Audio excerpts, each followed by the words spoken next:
Hello and welcome to the EDH Bracket Doctor YouTube channel. My name is Vane, the one and only Bracket Doctor. On this channel, we talk all things having to do with the Commander bracket system. We analyze, we discuss, and ultimately we fix the problems with the bracket system. Before we begin, our card of the day, Azami, Lady of Scrolls. This is a Secret Lair art. She's a legendary human wizard. She says, tap an untapped wizard you control, draw a card. She is 0-2 power toughness, and she costs 2 and 3 blue. This is such a beautiful card. She's in my Min Wily Illusionist deck, which is the deck that I have containing all pretty foily cards. I gotta stop bumping into my camera. All right, enough of that. Today we are talking about how the differences between bracket 2 and bracket 3. Bracket 1, as we discussed last week, if you don't know if your deck is in bracket 1 or bracket 5, then it's not a part of either of those brackets.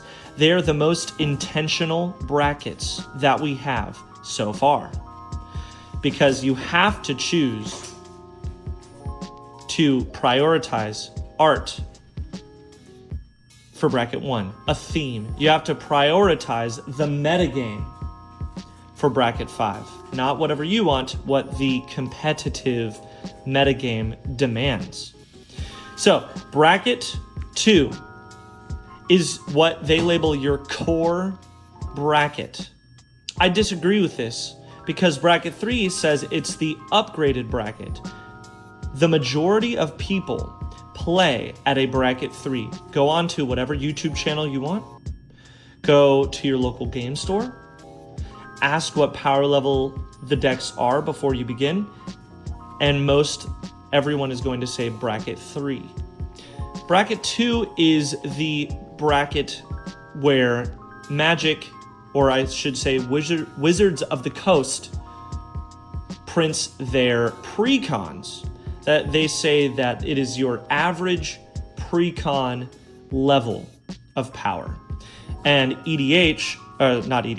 bracket 3 is your upgraded bracket, i.e. you take a precon, you swap cards out, you put more powerful cards in, and you upgrade it to bracket 3. So, what really is the difference between these two? My argument is card quality and cost.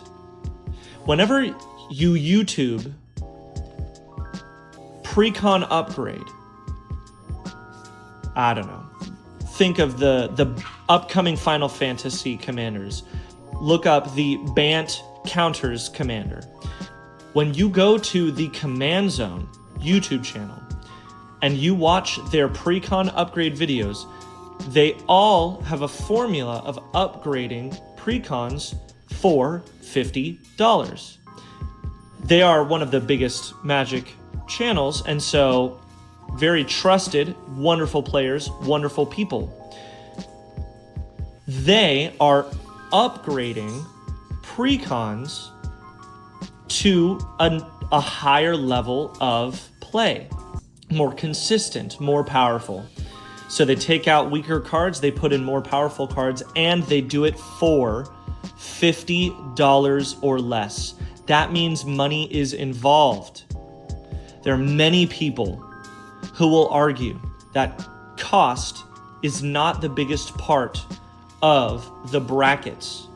I argue that that is a very large part of the brackets, something that not a lot of people are talking about. This does not say them like all decks have to be expensive, okay?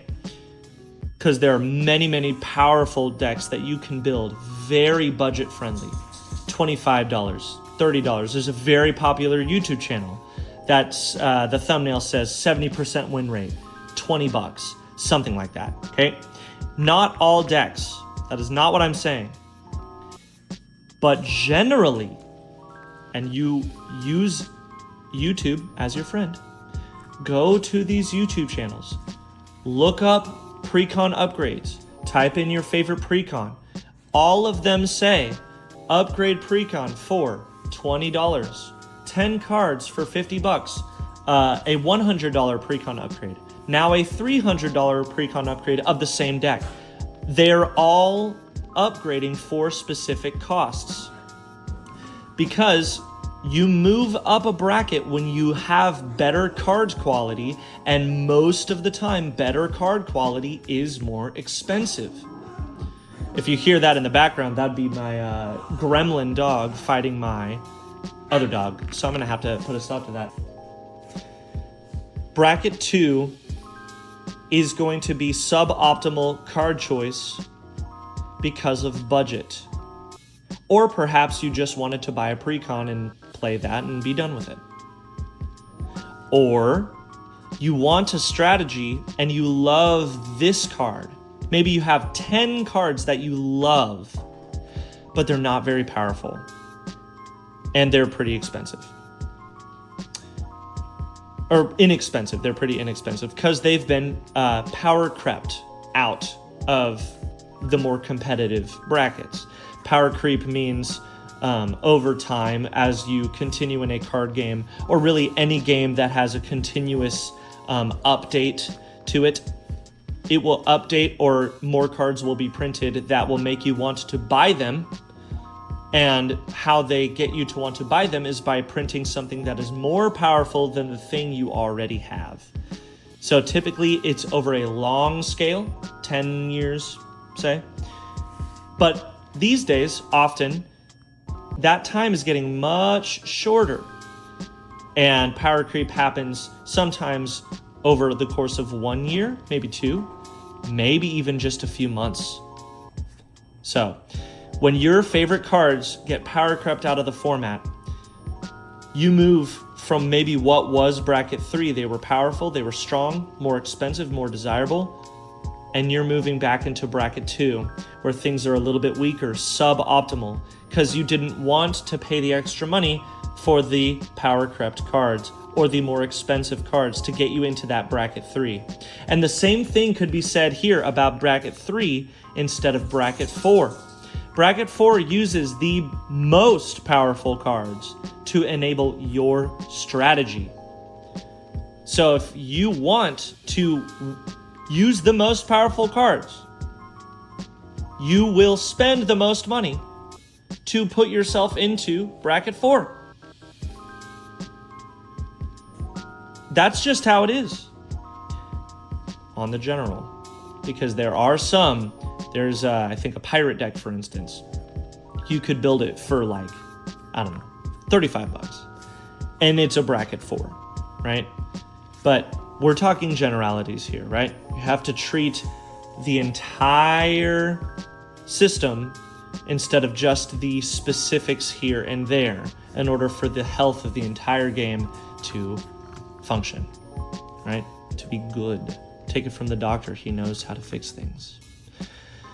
So you do need to make sure that alongside the cards you're choosing, whether they are powerful or not, or as you're moving up the brackets, your price is generally going to increase as well.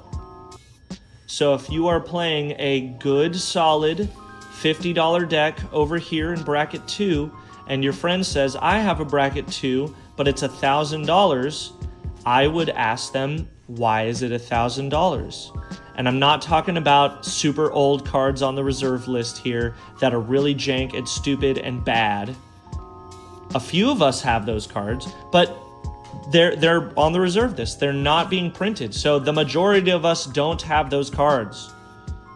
So you ask him why. And then he's like, well, I mean, I don't have any game changers, right? But I guess I have the Great Henge. That's a $70 card. It's one of the most powerful cards. I have Crater Hoof Behemoth, right? Another amazingly powerful card. Dropped in price because of the reprint, but it's still $16, $17, right? Then he's like, I have Rhystic Study. Well, Rhystic Study is a game changer. What is another one I could use? Do you get the point? These are expensive cards. I have Bitter Blossom. Bitter Blossom is a powerful card. For 2 mana, you get to make a token every turn. That's what Bitter Blossom says. That is like a $17 card. Okay? You have enough $17 cards in your deck, you're a 3. You have one $17 card, maybe you're a bracket 2. It's bracket 3 territory, y'all.